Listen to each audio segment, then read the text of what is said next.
दोस्तों, इस वीडियो में हम बात करने वाले हैं कोटक महिंद्रा बैंक के कंज्यूमर ड्यूरेबल लोन के बारे में। कंज्यूमर ड्यूरेबल लोन क्या होता है? कंज्यूमर ड्यूरेबल लोन का मतलब होता है कि जब हम किसी प्रोडक्ट को बाई करना चाहते हैं ईएमआई में, तो जैसे मान लीजिए हमने उस प्रोडक्ट को बाई कर लिया, तो बैंक या एनबीएफसीज़ क्या करती हैं कि उसकी पेमेंट वो कर देती हैं और हम एनबीएफसी या बैंक को वो पेमेंट ईएमआई में लौटाते हैं, तो उसे ही कंज्यूमर ड्यूरेबल लोन कहा जाता है। यहाँ पर कोटक महिंद्रा बैंक ने मुझे 50,000 रुपये तक का कंज्यूमर ड्यूरेबल लोन प्रोवाइड किया है। इसको कैसे इस्तेमाल करते हैं और ये मुझे क्यों मिला, उसके बारे में हम इस वीडियो में बात करने वाले हैं। तो ये मुझे क्यों मिला, तो देखिए, मेरे पास कोटक महिंद्रा बैंक का पहले से ही पर्सनल लोन है, तो उसको 1 साल कंप्लीट हो चुका है, शायद इस वजह से मिला हो। या दूसरा ये रीज़न हो सकता है कि मैंने पिछले दिनों 2-3 बार क्या किया था कि अपने क्रेडिट कार्ड की जो पेमेंट है वो Kotak Mahindra bank net banking से की थी, तो शायद इस वजह से भी मुझे मिला हो। और मेरे पास कोटक महिंद्रा बैंक का कार्ड भी है, क्रेडिट कार्ड, तो वो कार्ड को मैं टाइमली उसका पेमेंट करता रहता हूँ, तो इस वजह से भी शायद मुझे मिला हो। तो ये कुछ बेसिक से रीज़न है जिस वजह से आपको कोई भी पर्सनल ऑफ़र या फिर कंज्यूमर ड्यूरेबल लोन या स्मार्ट ईएमआई कार्ड या फिर क्रेडिट कार्ड यहाँ पर कोटक महिंद्रा बैंक देता है। और मेरा जो बैंक अकाउंट है वो ज़ीरो बैलेंस बैंक अकाउंट है। तो इसको कैसे यूज़ करते हैं, तो नो मोर पर हम क्लिक करेंगे। नो मोर पर क्लिक करने के बाद आपको यहाँ पर इसको 2 तरीक़ों से आप यूज़ कर सकते हैं, ऑनलाइन या ऑफ़लाइन। ऑफ़लाइन तो आपको क्या करना है कि आपको अपनी सिटी का सिलेक्शन करना है, एरिया का सिलेक्शन करना है और सिलेक्ट स्टोर पर क्लिक करके आपको जो है वो स्टोर बता दिया जाएगा और वहाँ पर आप इसको यूज़ कर सकते हैं। लेकिन हम यहाँ पर ऑनलाइन जो प्रोसेस है वो देखेंगे, तो ऑनलाइन प्रोसेस के लिए एक प्रोसेस तो अमेज़ॉन में है। अमेज़ॉन में क्या करते हैं कि आप यहीं से ही शॉपिंग कर सकते हैं और आप अपने डेबिट कार्ड की डिटेल डालेंगे, क्योंकि ये जो कंज्यूमर ड्यूरेबल लोन है ये हमारे डेबिट कार्ड से भी लिंक है। तो डेबिट कार्ड ईएमआई जिसे हम बोलते हैं, तो एक तरह से वही यहाँ पर कोटक महिंद्रा बैंक ने हमें दिया है।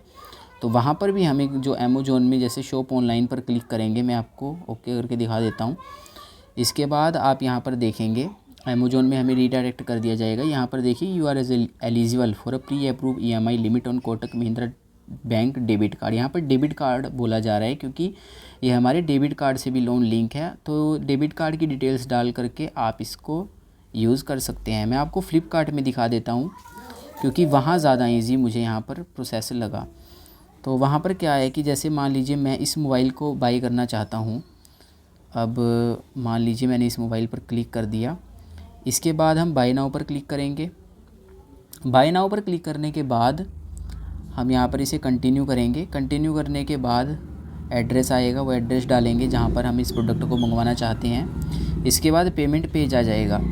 तो पेमेंट पेज आने के बाद आप नीचे चलेंगे। नीचे चलने के बाद आप यहाँ पर देखेंगे ईएमआई में, यहाँ पर ऑटोमेटिकली, मतलब मैंने कोटक महिंद्रा बैंक के डेबिट कार्ड की डिटेल्स भी नहीं डाली और यहाँ पर पहले से ही बता दिया गया है। ऐसा क्यों है, मैं आपको बता देता हूँ कि क्योंकि जो ये मेरा फ्लिपकार्ट है, इसका मोबाइल नंबर और जो मेरा कोटक महिंद्रा बैंक का जो रजिस्टर्ड मोबाइल नंबर है वो सेम है, तो वो इस वजह से यहाँ पर मुझे पहले ही ऑप्शन आ गया। तो मैं इसे कंटिन्यू करूँगा। कंटिन्यू करने के बाद यहाँ पर पेमेंट के लिए बोला जा रहा है। उसके बाद हम Kotak Mahindra bank debit card EMI को सिलेक्ट कर लेंगे। उसके बाद यहाँ पर आप देख सकते हैं कि अप टू 12 मंथ का समय है, मिनिमम 3 मंथ है और जो इंटरेस्ट हमसे चार्ज किया जाएगा वो किया जाएगा 19% पर एनएम, तो ये इंटरेस्ट रहेगा।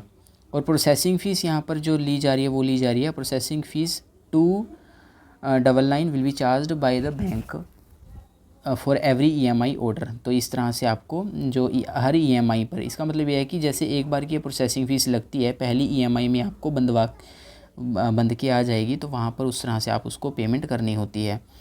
और अगर आप अगली बार, मान लीजिए ये तो जो जैसे आप ये प्रोडक्ट देख सकते हैं, ये तो 16,000 के हैं और जो हमारी लिमिट है वो 50,000 की है। तो जब अगली बार हम दोबारा से डेबिट कार्ड ईएमआई को सिलेक्ट करेंगे तो फिर से हमें यहाँ पर 299 की फ़ीस यहाँ पर देनी पड़ेगी। तो इस तरह से ये पूरा का पूरा काम करता है। कंटिन्यू पर क्लिक करेंगे। कंटिन्यू पर क्लिक करने के बाद यहाँ पर आप देख सकते हैं कि enter the last 4 digit of Kotak Mahindra bank debit card link with your phone number. तो ये कह रहे हैं कि अपने डेबिट कार्ड के लास्ट के 4 अंक हमें यहाँ पर डालने हैं और हमें कंटिन्यू करना है। कंटिन्यू करने के बाद हमारी जो ईएमआई है वो जो हमारी कार्ड है उससे पेमेंट हो जाएगी और जो हमारी ईएमआई है वो बंद जाएगी। तो इस तरह से पूरा प्रोसेस ये रहता है। एक ओटीपी भी आता है, ओटीपी डालना पड़ेगा, उसके बाद हमारी जो पेमेंट है वो हो जाएगी। तो ये पूरा प्रोसेस रहता है Kotak Mahindra bank debit card EMI या फिर Kotak Mahindra bank consumer durable loan का। तो इस तरह से आप उसको अप्लाई कर सकते हैं। अनदर आपका इस बारे में कोई क्वेश्चन रहता है तो आप उसको नीचे कमेंट सेक्शन में पूछ सकते हैं।